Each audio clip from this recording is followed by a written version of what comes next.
Good morning, everybody, and welcome to the first ODTalk of 2023. We're excited to have you here.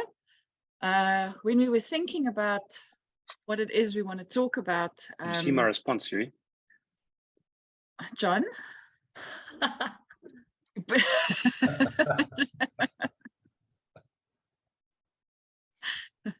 We haven't seen your response, but we'll get some.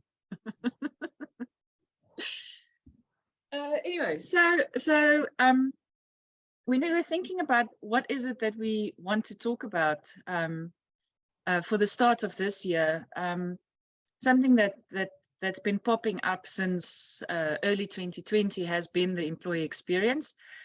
I think it was a sort of a hot new trend at some point where we started seeing it more and more.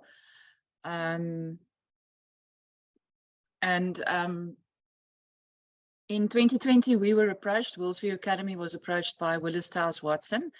They are one of the leading organizations in employee engagement. And they were looking for a company to help them develop a training course, like a program to help people understand the employee engagement and experience concept better. How do we work with it? How do we make it a EXCO agenda? How do we build the case for EX in organizations? And then also, how do we work with it? So we developed this 5-day certification with them, and that was quite an amazing learning experience because we had to deep dive, and they shared their frameworks and their research and their foundings with us.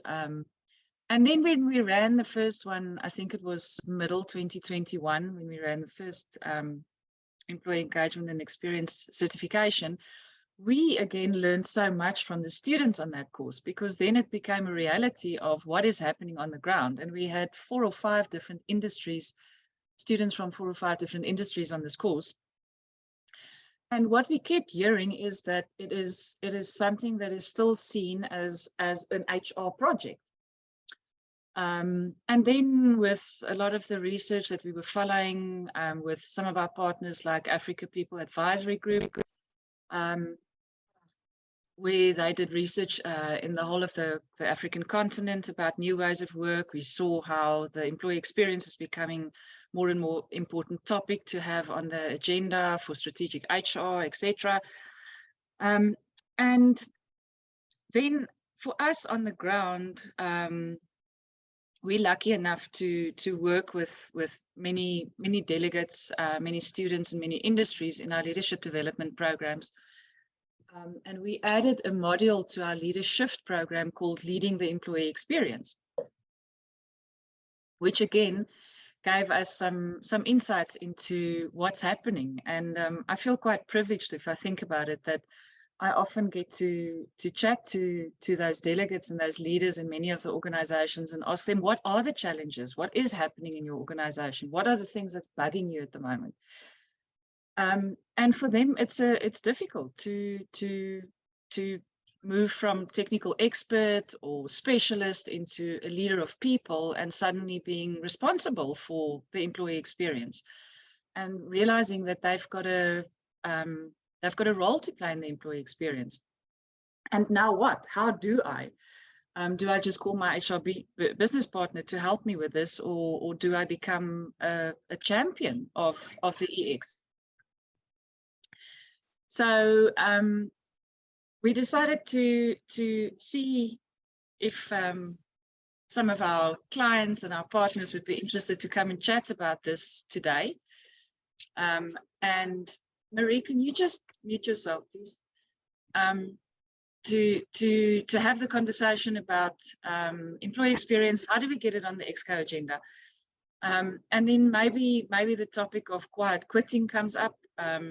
I was looking at the Collins Dictionary, had quiet quitting as one of its top 10 words at the end of last year, at the end of 2022. And their definition of quiet quitting is the practice of doing little or no work while being present at one's place of employment. Now, place of employment nowadays can mean anything, I guess. But that struck me as the opposite of employee engagement. And employee engagement and employee experience has such a big role and impact on each other, which then, according to research that's been done since the 90s, have such a big impact on business results and customer satisfaction. So we will see where this conversation goes today. I would love to explore with everybody how we get this very important topic on the EXCO agenda. And maybe some of you have this in your organization as a strategic position. I know Nando's, for example, where some of our ex-Willsview Academy employees works, they've got the employee experience role in the organization. I know Investec has people that's got that title and those roles exist there. And I've seen quite a few other ones on LinkedIn. So we're going to go into breakaways just to have a little conversation about why are we here today? What about this topic is interesting to you? What about this topic bothers you? What are the issues that you see coming up? And if you are one of those people that are in a position where your role is to be responsible for the employee experience, or it's part of your title, or there is such a role in your organization, please share that when you're in the breakaway group. And then we'll take feedback when we get back, because that will be very interesting. So I'm going to start the rooms, and I'm going to give you around 12 minutes to have a conversation. We are 30 people, and in the meantime, we are also live tweeting. Our handle is @WorldsV, and the hashtag, Janine, you're going to have to help me here. The hashtag is #ODTalk. Don't know if Janine is there. Sorry, I lost my mute button. It's a #ODTalk. That's correct. #ODTalk. Live tweeting @WorldsV.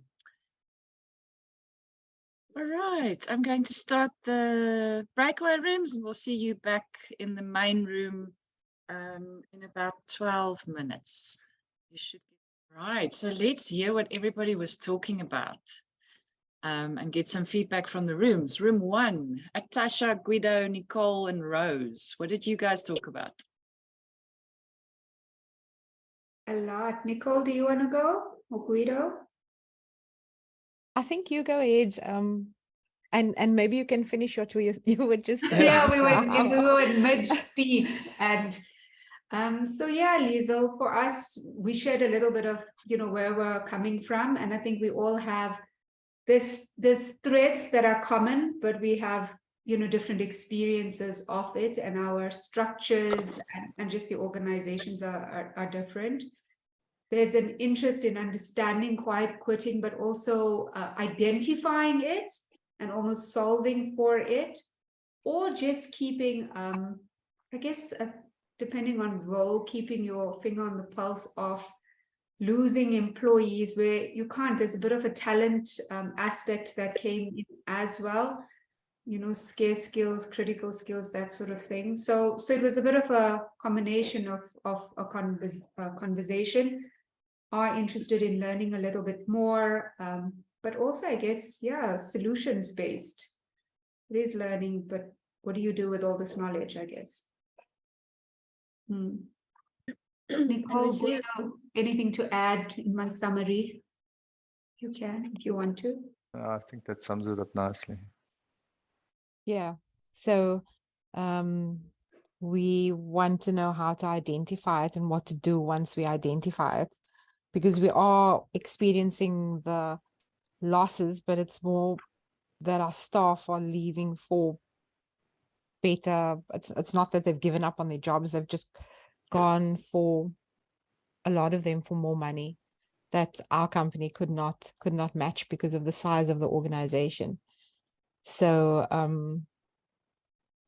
yeah.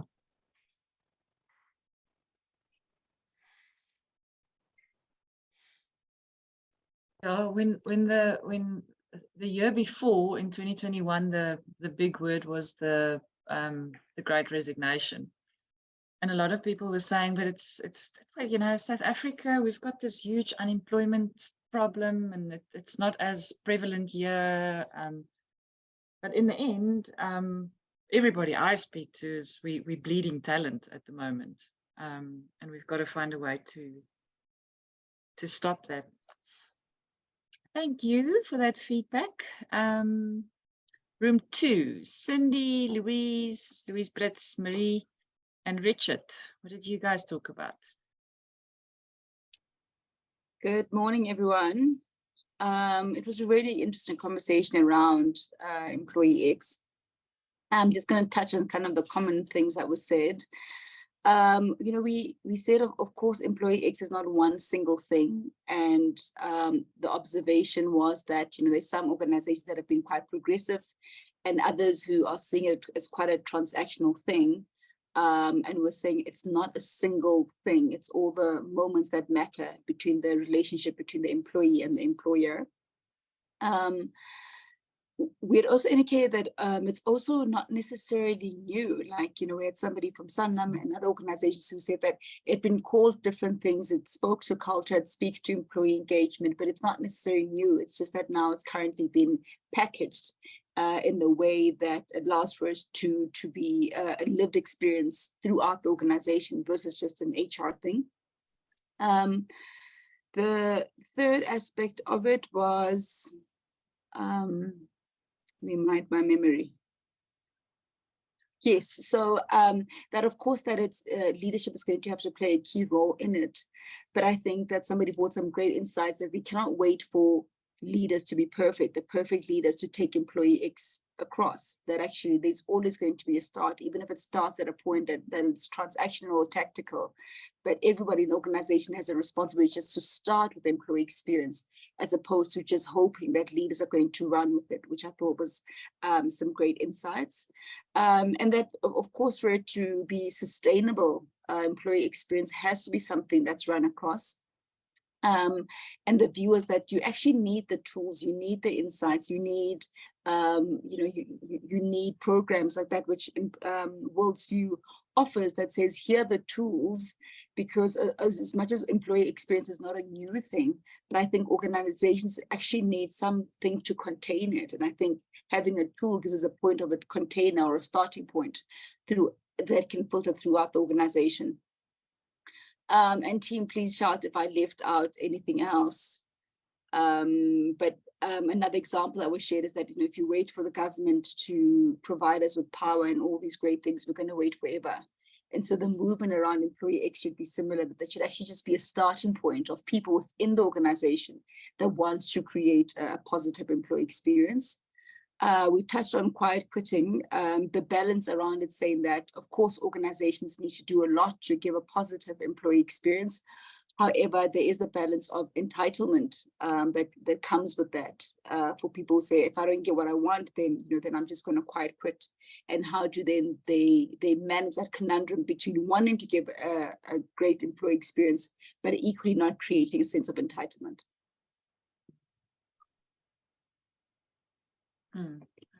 Richard, Louise, and Cindy, is there anything you want to add? Perfectly said. Thank you so much, Marie. Cool. Thank you.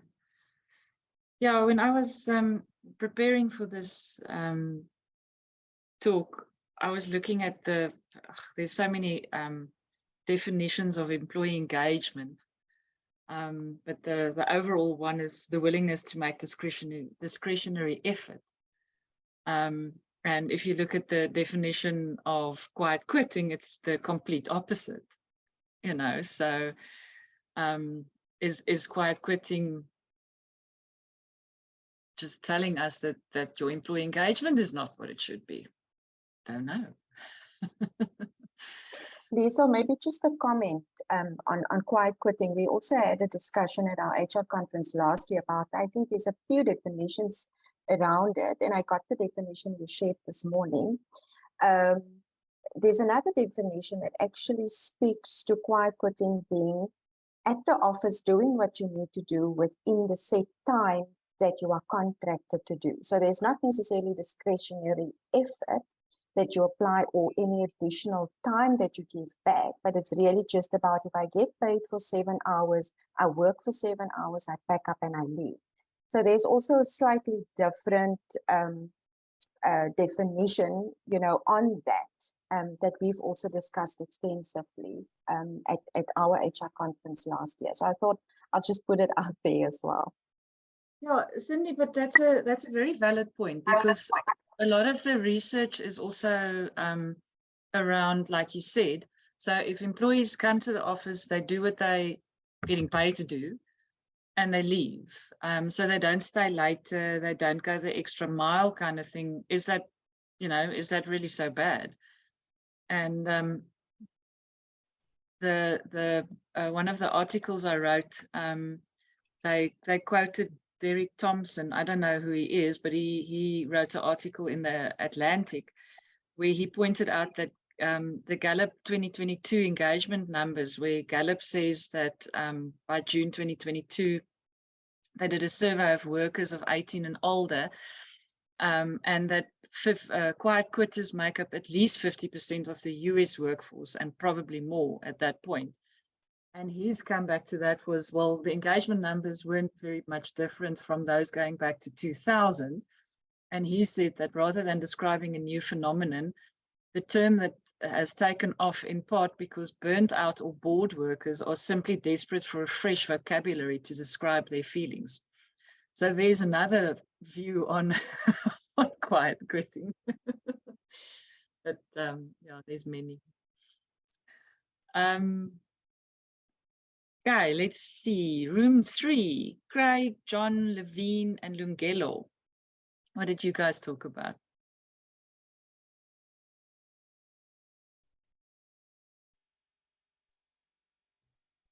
Yeah, so I'll jump in then. I think our discussion was really about leadership and the role that leadership plays in terms of communicating, and the effect that it might have, being a bad boss, and the effect that it might have in quiet quitters.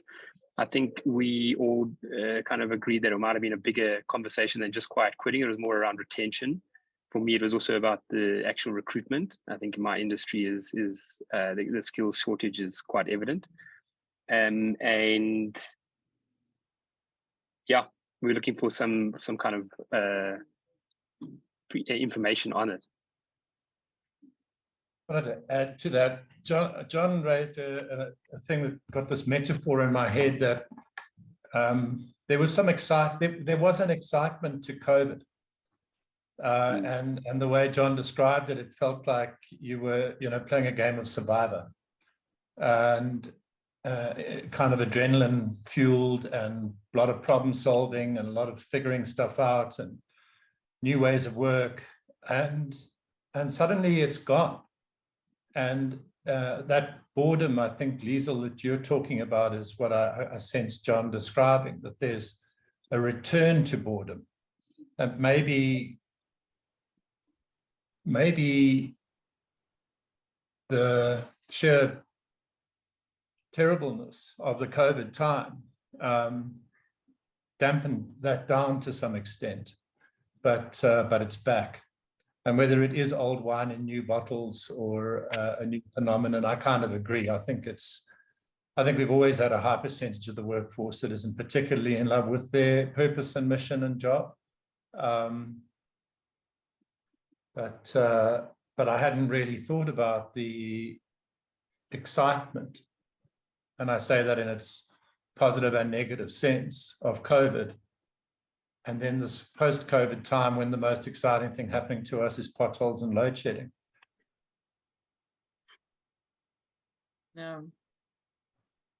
Yeah, we got used to things being almost so hectic, like you said, constantly problem solving and not knowing what tomorrow is going to bring, and suddenly we're back to the humdrum of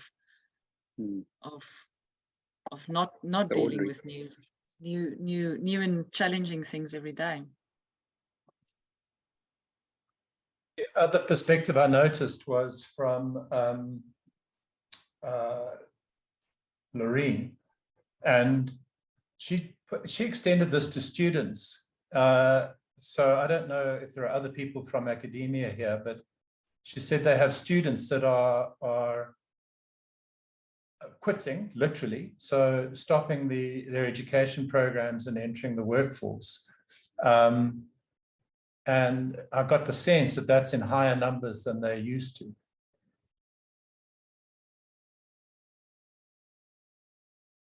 That's interesting.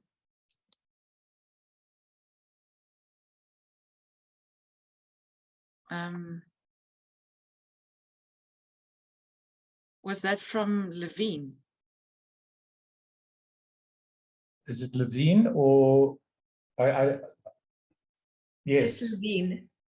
Yeah, Levine, Levine, yes, can it was you, Levine. Yes. Levine, can you say a little bit more about that?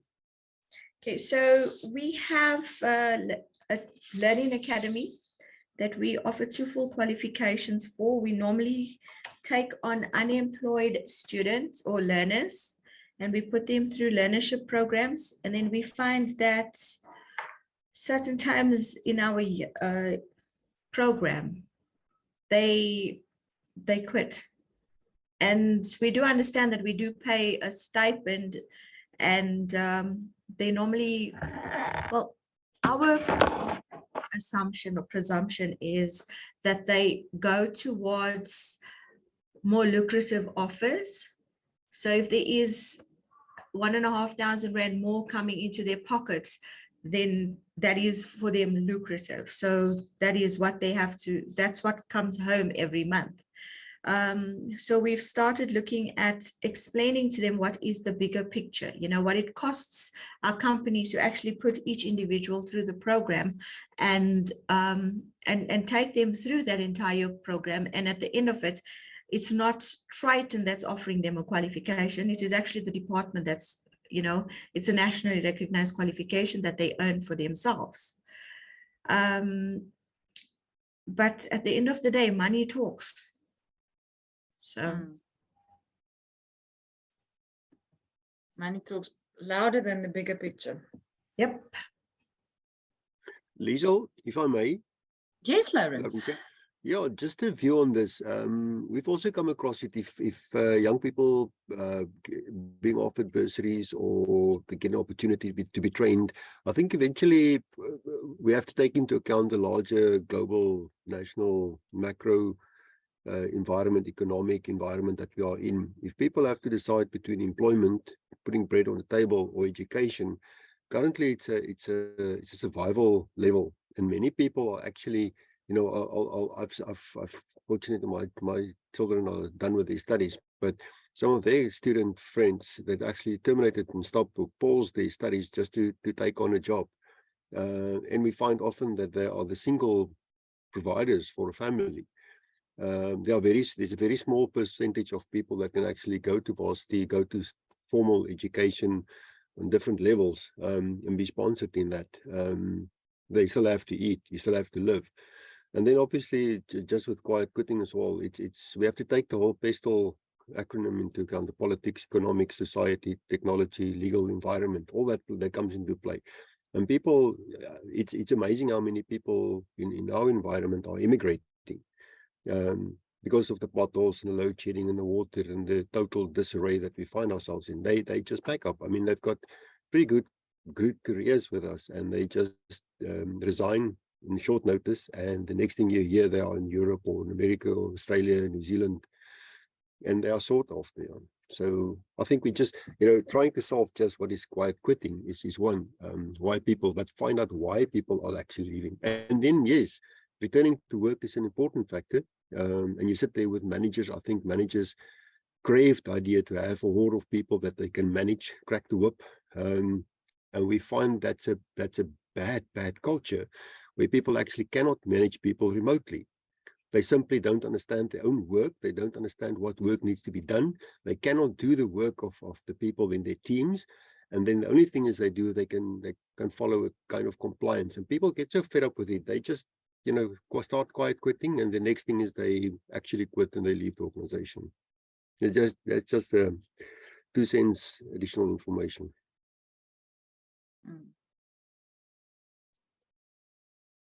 Thank you, Lawrence. Yeah, and I have to concur with you. A lot of what I'm hearing as well. I mean, we all know the saying, people don't leave their jobs, they leave bad managers or whatever that is. And I've been hearing it a lot, maybe because I work with people in leadership development programs. It comes up a bit more, but that's definitely one of the challenges.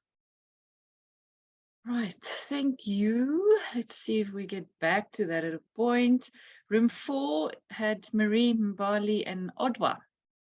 What did you guys talk about?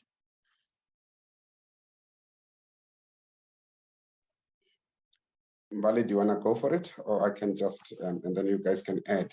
I think from our side, it was actually similar to what everyone else has been saying. I also come from Sanlam, with same as Cindy, and I did mention that we actually spoke about this at our conference. And one of the things and key components that we actually then came up with is it all links up to culture.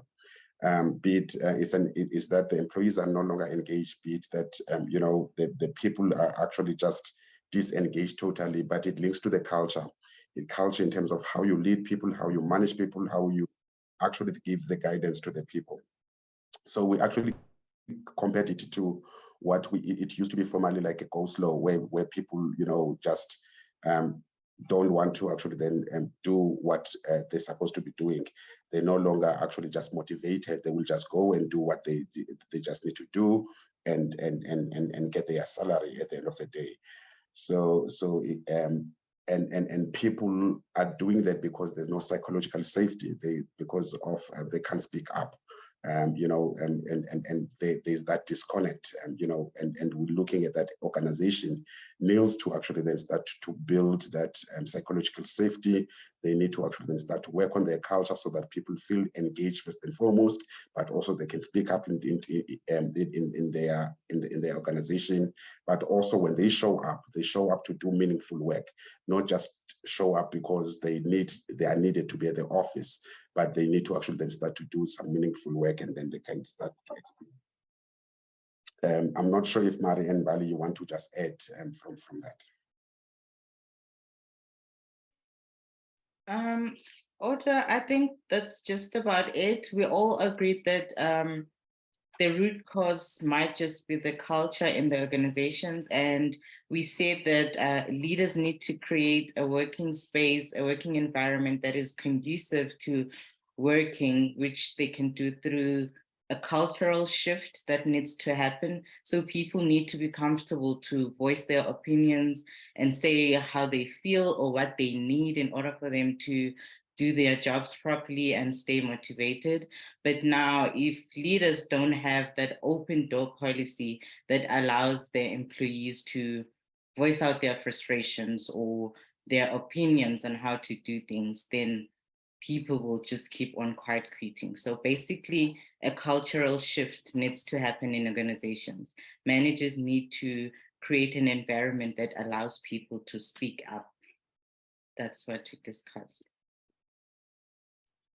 Yeah, so the culture is so important, but the humanity side of culture, which has been very different since lockdown.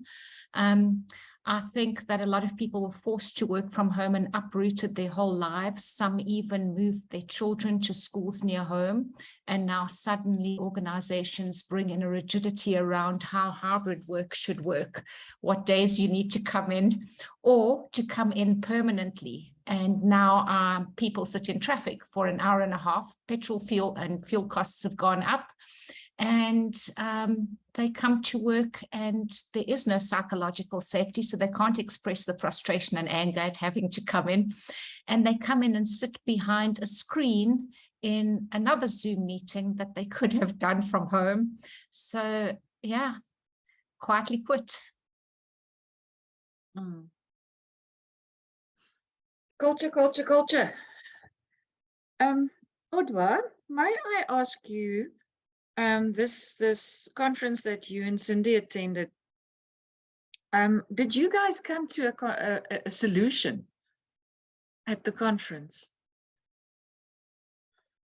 No, not really a solution, and Cindy, you can come in here. But first and foremost, I think it was all about awareness, and first and foremost for us to understand that this is what is happening. And the reason for us as the HC community to start doing some work in terms of making sure that we keep engaged employees, and then we keep connected with the employees, and it talks to the employee experience that employees need to actually then start to have. So that is what we actually then started to look at in terms of what is it that we have on offer to make sure that we are connected with our employees, because this quiet quitting also start to happen when you are not connected with the employees. And again, you need to work with culture in order for you to be connected and understand what the employees need also. Cindy? No additional thoughts from my side. Otto, it's good to see you. So I think it's exactly that.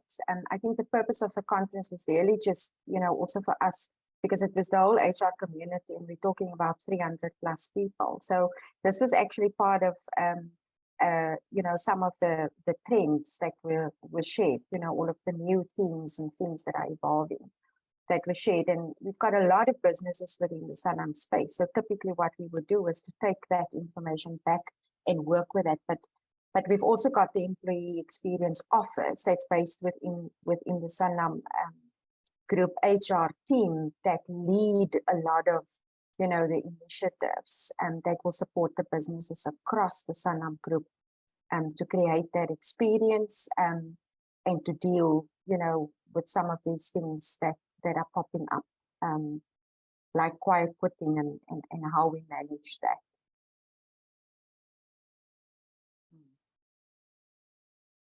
Thank you. Yeah, and this culture of speaking up as well. Before the talk started, when we joined this morning, Janine, that's on this call, she's our website and social media lady. She's doing the tweeting. So Janine, I don't know if I can put you on the spot, or can I quickly give an overview of your story that you shared? Of course you may, no problem at all. Hi everybody. I think you should, please. Oh, okay, let me turn the camera on. Hello everybody, I'm Janine, as Liesl mentioned. I work within the marketing space, and I work within a bunch of different industries, and one of the main industries that I work with is tourism. And obviously throughout COVID, we've had some really tough times, and bookings and postponements and cancellations. As we started to get through that, we got hit by the floods in Kruger, and there's a cyclone on the way. So we're having a lot of fun in that industry at the moment. But through all of that pressure, we also had to dismiss one of our members in the reservations team, which wasn't too nice, and that put a lot of pressure onto our reservations manager. And she sat with an incredibly huge workload, but didn't reach out to any of us to let us know that this was too much. This was difficult, and she wasn't getting to what she was getting to. So we started to notice that she was working between 8 and 5, and that was it. And that was fine, because that's what's expected. But we started to see a drop in the turnaround time. And last week she just exploded in a meeting, and it was incredible for her to just sort of say, this is where I'm at, this is the pressure I'm facing, and please help. And only through her actually sort of coming to us did we realize that, we're giving this bird a lot of work, and we need to help. And I just said to Liesl, it was something that just resonated so much with me as, as a human being, you often just take on so much and you want to help as much as you can, but you get to a point where you are so disillusioned and you've lost so much hope because nothing's being recognized, or it's just too much and no one understands. But no one is going to understand unless you speak up. And yeah, I thought that was incredibly powerful. And there's kind of two things. You said nobody's going to notice unless you speak up. So been giving so much extra for so long that you almost get to a point where you just stop because you have to, for your own sanity and well-being and then you guys in the background noticing, okay, she's working from 8 to 5, which means you were used to her working more hours. Yeah, why are you not replying at 9 p.m. like I am, and that's not okay. And I think also with the hybrid work environment and working from home, we did sort of put our routines aside and change absolutely everything. And, as I'm sitting here working from home, from there to here doesn't take me too long to get to. And, you know, when I finish work and then I leave the office and walk into the lounge, there's no time to decompress, to turn off the day and all of that kind of thing. And I think so much has changed. And because you are always available on your mobile, on your phone, on Teams, or whatever the case may be, we've lost that respect for time for people, I feel. And I think that expectation is, you know, why is it not done right now? You know, I can do it now, why can't you? And that's something that we've picked up and we're addressing. Cindy, you've got your hand raised. I do. So I was just thinking as you were talking about the reality that as much as employees, you know, find themselves in the space where they disengage, and we do surveys and we find numbers and look at graphs and compare all of the survey results around the disengagement that we're experiencing or the quiet quitting that we're experiencing. A lot of times, a lot of the leaders and the line managers of the employees are also disengaged, are also, you know, quietly quitting.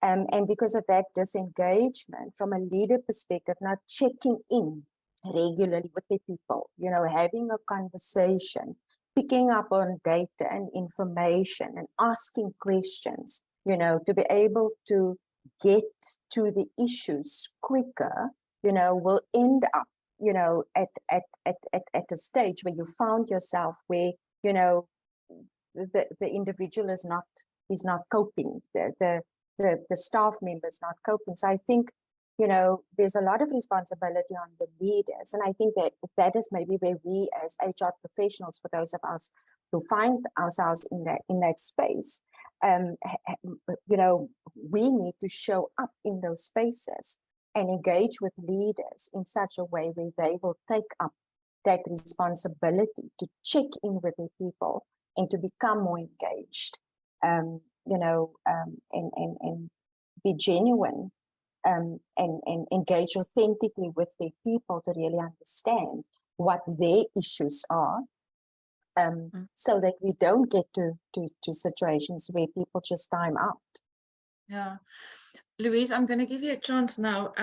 So Cindy, the lady that Janine was talking about is also, she works, you know, out there in the sticks at the lodge. So there's also this physical, Sure. It's not possible to have a coffee. But I was looking through notes from our, we had one of our ODTalks last year was about team development is a big thing for us. So what has changed from pre-COVID to in COVID when it was remote to hybrid in terms of team development, and what are the new trends? And one of the things that came up was it used to be management by walking around, MBWA, and it's now become management by checking in, MBCI. And I hear what you're saying. It's an incredible extra almost strain on managers, because we almost everything we were talking about today comes back to, yeah, but it's the managers and the leaders should do this and be concerned with it, and it should come from them and they should champion it, and it should not be just an HR thing. But checking in remotely is also a completely different thing. You almost have to make an appointment, because you might be on a different call, or you might be on and you might have like literally 5 minutes between online meetings to quickly run to the loo and grab a cup of coffee, and now your manager wants to speak to you because it's your only 5 minutes. So that strain on managers as well to now be this person to go, oh, let me phone so and so because I haven't heard from them, or let me book time to check in, where previously you would get up from your desk and walk around and literally poke your head into their space and say, hey, how are you doing? I think we just need to become a bit more deliberate in those engagements. But yeah, anyway, let me be quiet. Oops. Liesl, can I just jump in just to say, Cindy, I agree with you wholeheartedly, and that that genuine and authenticity when dealing with your team is just so incredibly important. And I think building that sort of relationship is so key to sort of being a part, and everyone being all over the place. So thank you for that. I'm going to take that with me. Sorry, I don't know where to find the putting up your hand thing. Where do you find it? That's So fine. I'm just jumping in and speaking. Sometimes just unmuting yourself means you've got something to say, So sorry about that. The one thing that I've noticed, and it's something that we actually didn't mention in our feedback to everyone. Guido was saying that at their organization, they're also a large corporate and they do all these surveys, but he is feeling as though, he is saying that there is a disconnect between what people are saying in the exit interviews and what people are saying in the surveys. They're just ticking a box. They're trying to choose the responses that they think the organization wants. But the corridor talk is totally opposite to the outcomes of these surveys. And in exit interviews, it's just like they're trying to make sure they don't burn any bridges, but they're not giving you any concrete feedback. When you ask the question about, is there anything you would like to say about us doing things better or whatever, or any issues you had or that kind of thing, they're not actually being honest. So, but then the other thing that also came out is that you have to speak up if you want somebody to know that you need help or that you're drowning or that you're disengaged. You have to have the vehicle to be able to speak up. But then that's like people are not being honest, but they also need a vehicle to speak up. So if a company is providing an opportunity for you to share your views, then how do you deal with that where they don't feel safe to actually be honest? So is that also a culture thing? I don't know that it really is. And it could be just the culture of, is it safe to speak up? I just want to check, Louise, have you left already? No, she's left a note in the chat. Yeah, she has. Craig, You wanted to respond. I don't know if it was to this conversation or the previous one, although they all were flowing into each other. It might be a change of direction, though. It's almost responding to the earlier one. Is this old wine in new bottles? In the medical industry, they contrast acute problems with chronic problems. So acute means it comes on quickly and it goes away with a bit of treatment, and chronic is with you for a longer time. If you think back to Jack Welch's model for running GE, which everybody widely rejected, but that whole level setting thing where he felt that a certain percentage of employees were your stars, and a whole big chunk were just 9-to-5ers, and then there was that bottom, I think it was his bottom 10 that he wanted to flush out every year. Last night I was at a briefing at the school for the rugby season, and the director of rugby gave an incredibly eloquent speech about how he has to manage the challenges. Now we're talking about schoolboy rugby here, so I mean this is something that you really have to put your hand up for and show up. You're not getting paid, and it's quite dangerous. And he said his team is usually made up of 3 or 4, so a squad of 23 will be 3 or 4, if he's lucky 5 boys who imagine themselves to be Springboks. And school rugby is incredibly important to them, and they will voluntarily do training, and they won't miss a training, and they'll play rugby on holiday and so on. 12 odd boys who are very proud to wear their school rugby jersey and will do what it takes to but they're not imagining themselves playing sport beyond school. And then he says, oh, he's always got a few that are there because they just found themselves in the team, and he has to cajole them and beg them to show up. And, you know, I think, you know, the question we should also ask ourselves is, what's a normal distribution of engagement? You know, we might be beating ourselves up around something that is just a human problem, and then try and figure out what the norms look like.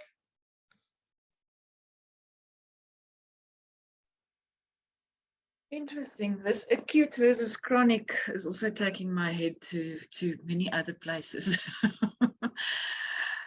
Thanks, Craig. Marina.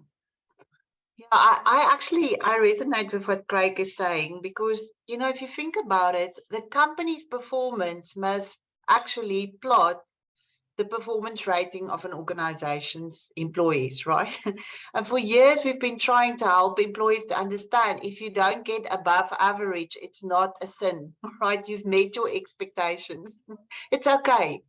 So, you know, I think we beat ourselves up, but that's the one thing. The other thing, I think Karen now left, but we actually resonated very strongly with this quiet quitting being a negative thing. Okay. We didn't talk about that, but I think if there's, you know, catastrophic things in people's lives, their values change. And we have been imbued by fear and uncertainty during COVID, and people started to think about what's really important to them. Yes, work is important, but family and health is also important. And maybe quiet quitting from that perspective is not so negative when people start to show a little bit of resistance against toxic work circumstances where work absorbs everything in your life. So that conversation is important. But then we also went to say that, you know, we live in complex time. It's never either or. You have to give people autonomy, but you also have to give them structure. You have to give them purpose and meaning, but you also have to hold them accountable. That whole thing about psychological safety is important, but results matter. So it's a balance thing, right? It's never either or. I think it goes back to the conversation. Yes, how does leaders engage with their employees? Because on the one hand, you have to, like Otwa said, have conversations around how does your work have an impact on our clients, on society. What you do matters. So that conversations and dialogues needs to be regularly there. But you also have to build in meaningful external structures of holding people accountable, work processes of checking in. You know, what is your plans for the day, for the week? Checking out what came in the way, how can you change it, how can you become more productive? So you need to manage those two aspects. And then maybe the other thing, you know, we've been talking, Liesel, you've ignited in the thought in me. I sometimes think leadership is important, but I think the smallest unit, the biggest impact. You mustn't underestimate the power of team dialogue and peer pressure to hold people accountable and to give a sense of meaning. Where do people find a sense of belonging? I always say, great, organizational results are important, but go back to the smallest unit. You must look for how healthy the team is, because that's where the person, their immediate experience of culture and their immediate experience of that, is my work meaningful, and where do I have a sense of belonging, and this is where I'm validated, is in the immediate team. So you must keep that team healthy, and you must keep that team dialogue healthy. That was the other thing. And then we also talked a little bit, we didn't want to generalize, but we do feel from our experience that from a generational perspective, there are people, the older bunch seems to be more intrinsically motivated because there's a longer sense of belonging to the company. I think they've got vested, you know, interest, and that organization matters to them.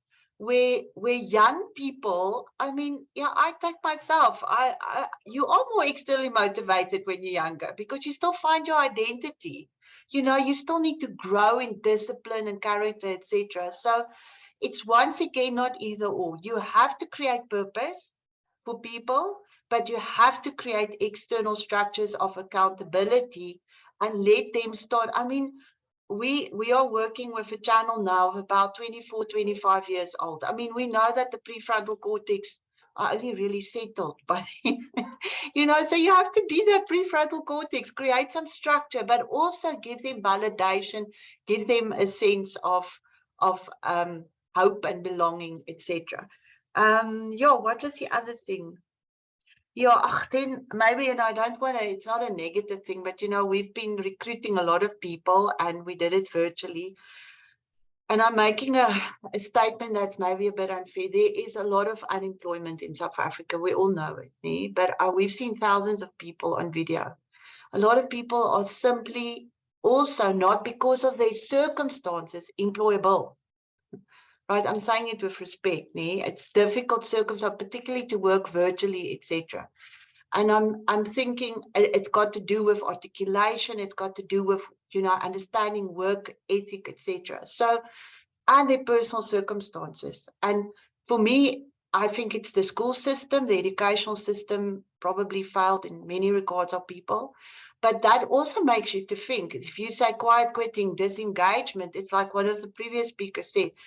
Money talks, right? Circumstances talk. I mean, if it's about meaningful job and discretion, people are going to choose the environment and the setup that will help them to survive. Yeah, I think that's more or less what we wanted to say. Sure, you brought up a lot of stuff now.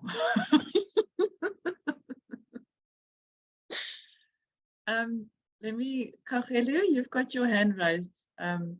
You go first. Thank you. Sure. Yeah. Speaking after what Marina said, it's going to be a bit difficult because she covered a lot. But what I took out of what she was saying and the other speakers, really, we go back to engagement, the drivers of engagement, your leadership, your engaging managers, the voice of the employees. Are they able to talk freely about the things that are bothering them? Are they being listened to? Are their opinions taken into consideration? The integrity of the organization.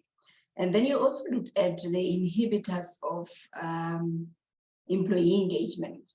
And that's where now that quiet quitting comes in. It's really your disengaging employees. Maybe they are not disengaged, they are just not engaged, because we've got 3 levels. You've got your engaged employees, they're not engaged, and they're disengaged. These are the group that are going to leave your organization if you don't do the constant checking in and checking whether you are rewarding them and recognizing them for their efforts. So for me, I always go back to the basics when I look at the employee experience. And the report that was written, is it McLeod and Clark? It's, for me, it really talks more to employee engagement and how one can improve it both in public and the private sector. And a lot of things in there can be implemented at any time. One of our group members in group 5 asked a question about the issue of tenure. And Marina also touched on it. I think it was Norma Glooves, that the length of service of an employee, does it have an impact in their engagement levels? And I think you were spot on there, Marina, because as people that have been in an organization for many, many years, you really grow into this organization. You believe in it. You are so invested. So it's natural for you to wake up and start running. But for the young people, the millennials, they're looking for opportunities and flexibility. Their drivers are different, but the basics should still always be there. As a leader, lead with integrity. Make sure that your employees have the voice and you recognize and you reward them. Thank you.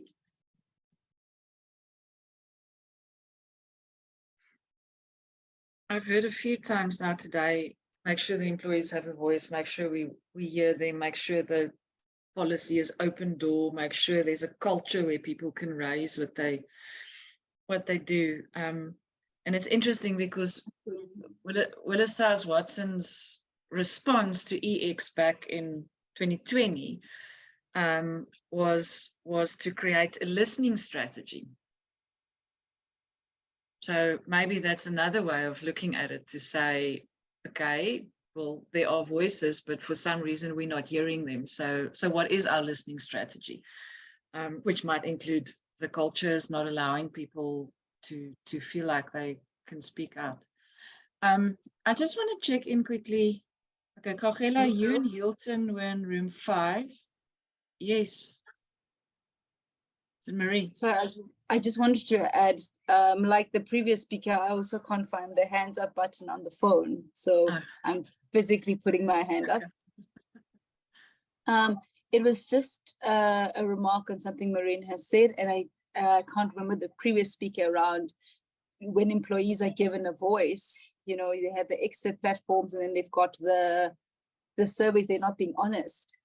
And I thought it was interesting because I think sometimes we forget that leaders are also employees. You know, so I think often we separate this idea that you've got leadership and then you've got these people that you need to speak to. And so I think it's important also to say, what is the leadership conversation as employees? If you had to engage with them as single units, to Marina's points, in teams, as opposed to this collective surveys that sometimes overwhelm people. If you go to the smaller teams and have conversations with leaders as employees, are they comfortable to be honest? And that also can give an indication of where the organizations act, as opposed to saying these employees must tell us what's happening and they must be honest. In the smaller units, are leaders comfortable to have those conversations was the one. And the second one was, yes, to Marina's point, is that sometimes organizations seem like these mammoth complex systems, but actually to tackle employee experience, we just need to drill it down to how do we then find the smaller units that allows for people to have greater control around what the employee experience is and the reality around quiet quitting. Islands of sanity. It's another concept. I just want to check these hands raised.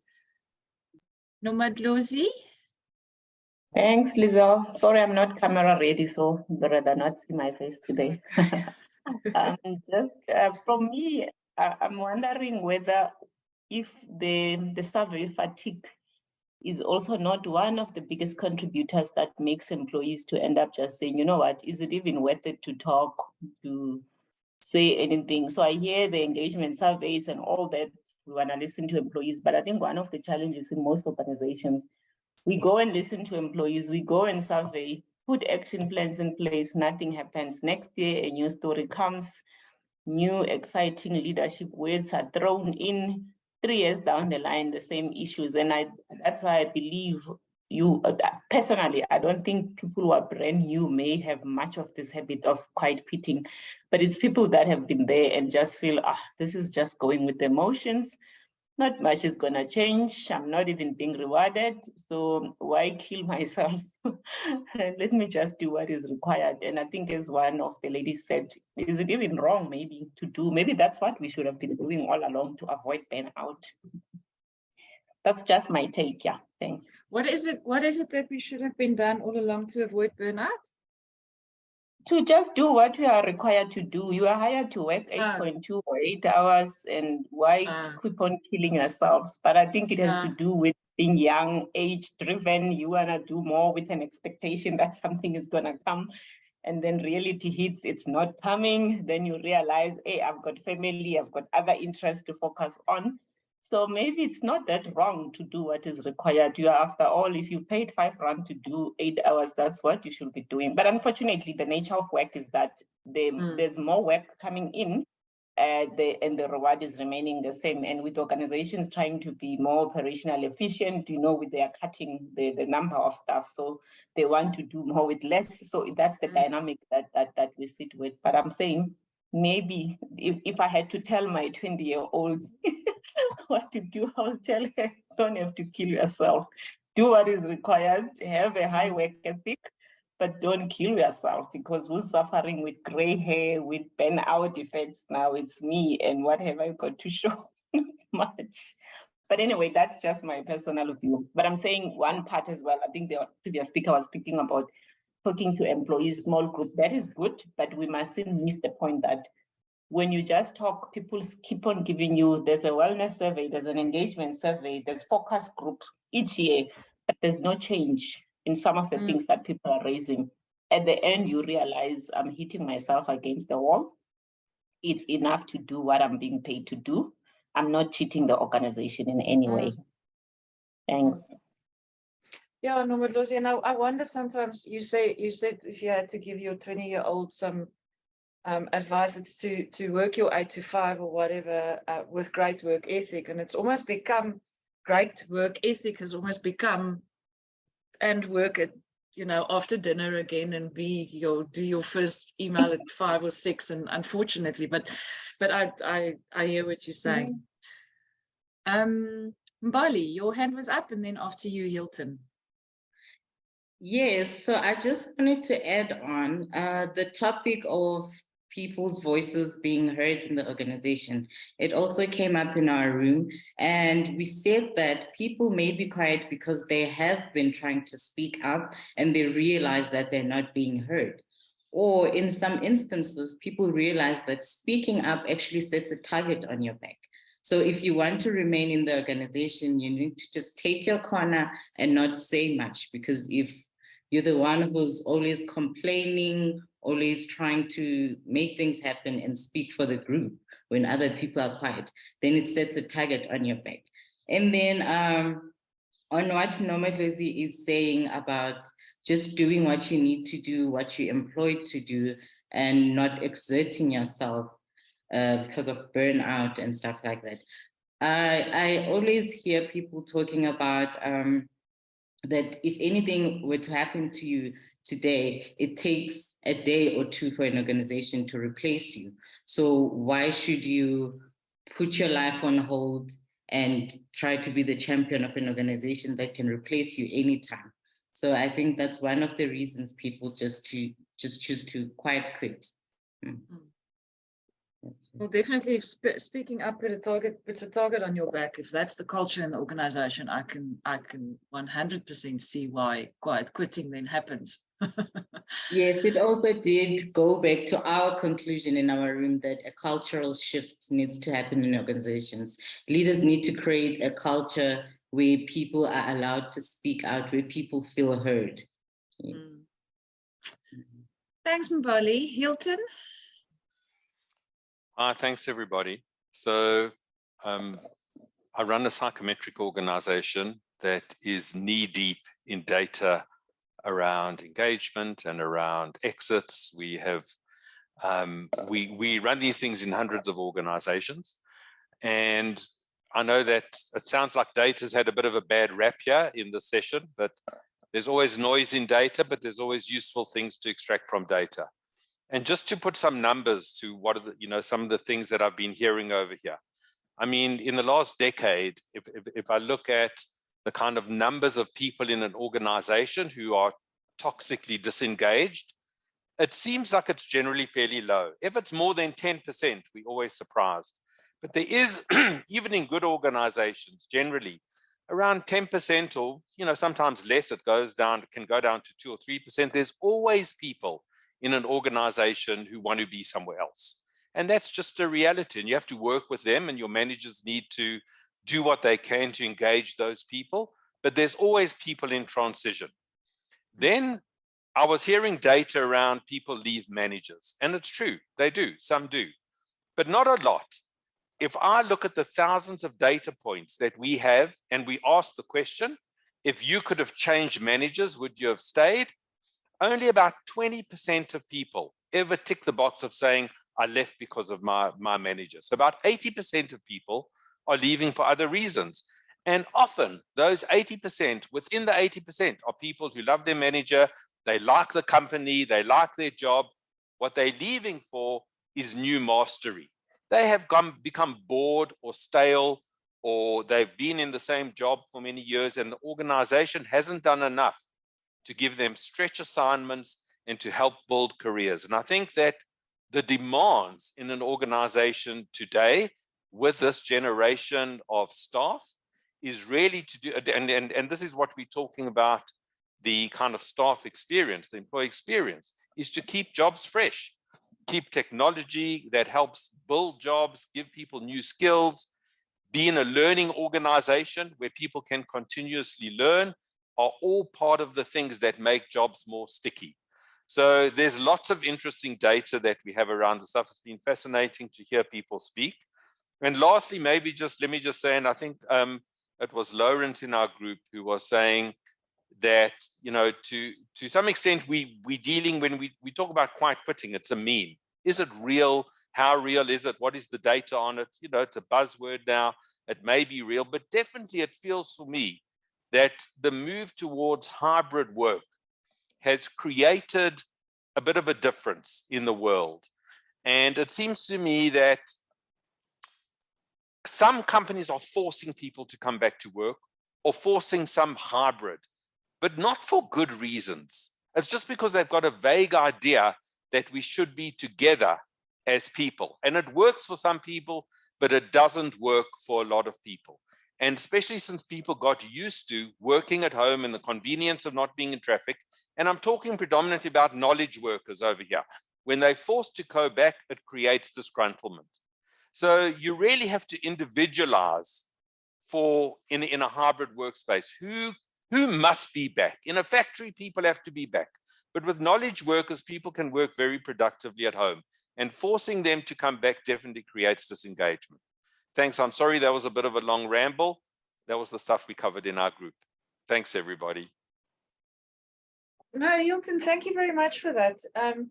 I've been trying to get to all the rooms, and the conversation just got so great throughout the morning that we haven't covered everybody. So we have 5 minutes left, and before we just try and conclude on everything that's been said, I just want to check in with Pam and Louise van Sail. If there's anything you guys would like to share, because we haven't. Oh, and then there's another room, Lorraine and Marie. So let's quickly hear if there's anything else that hasn't already been said today that you'd like to add to the conversation.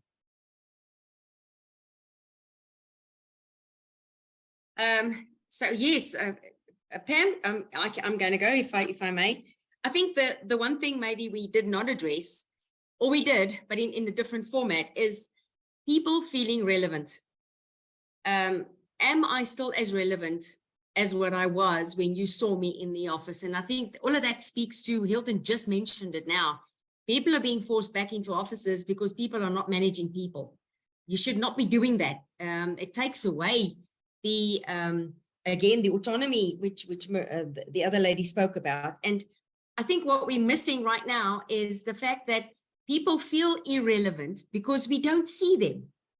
And for me, just put on your damn camera so I can look at your face. I love your face. Let me ignite the passion back into your life for working with me. I think as leaders, we have to stop looking out and start looking in and seeing how can I make life different for the people that work with me and make sure that they feel relevant. Because if I realize that you're not feeling relevant, you're going to be quitting anyway. And I would have known that quite a ways already if I looked into your eyes and your whole body language. And it's got to do with the fact that people don't communicate. If one person talks on a call all the time, nobody else will talk. And that also, again, makes them just go back into like a shell. And again, there we go. I'm not relevant, really. They wouldn't even know if I didn't join the call because they never even saw me. Relevance and being seen. Absolutely. Thank you. And then last but not least, Lorraine, and I don't know, Marie, who this is. It's not Marie Sebring, and it's not Marie Kruger. Hi. Marine was in our group, so she actually said everything we said.